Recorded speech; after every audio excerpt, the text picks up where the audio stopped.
Hey guys, welcome back to our channel. तो इस video में हम लोग पढ़ने वाले क्लास 9 का एक्सरसाइज नंबर 6.2 क्वेश्चन नंबर 6।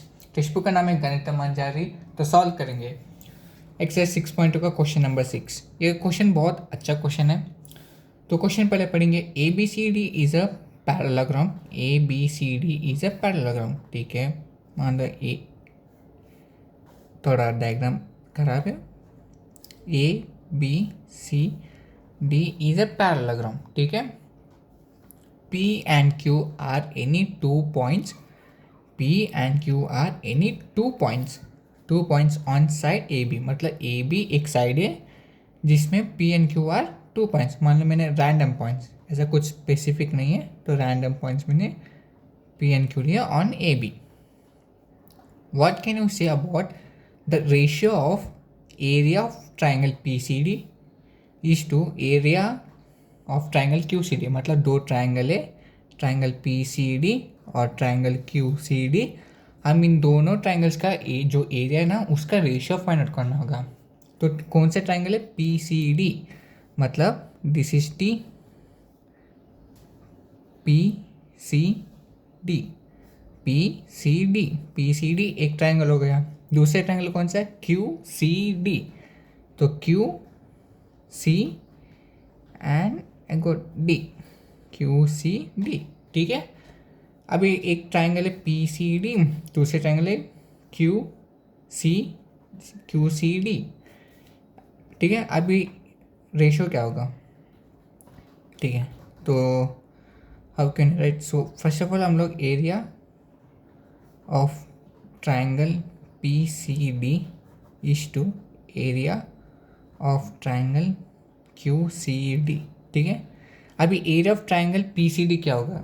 मान लो कोई जनरल ट्राइंगल है, दिस इज ट्राइंगल, जिसका मान लो this is base and this is height, this is height and this is base. तो उसका क्या होगा area? It will be half into base into height, half into base into height.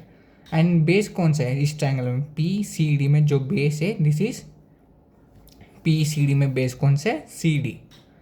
Into मान लो ये height है, दिस इज हाइट, तो height को मैं h1 मानूंगा, तो it will become h1 divided by, and area of triangle Q C D same half into base. Q C D में जो बेस है वो है सी डी इंटू जो हाइट है। एग्जैक्ट मैंने जो पैराग्राम बने रैंडम पैराग्राम है, पर शेप ऐसे ही होगा, समथिंग लाइक दिस। ठीक है, मेजरमेंट सही नहीं है मेरा, बस उतना ही। मान लो मैंने ऐसा और एक हाइट मान लो h2 माना, h2 is my height. So half into base C D और हाइट है हमारा h2। ठीक है, यहाँ से half of cancel, C D भी कैंसिल, बचा हमारा h1 इज टू h2। मतलब हमको हाइट चाहिए। अभी हाइट कितना होगा? क्या होगा हाइट? अब मान अभी एक पैराग्राम है, ठीक है, कौन सा? A B C D is a parallelogram. ठीक है, और पैरेललोग्राम में जो कंडीशन होता है, A B will be parallel to C D, A B will be parallel to C D.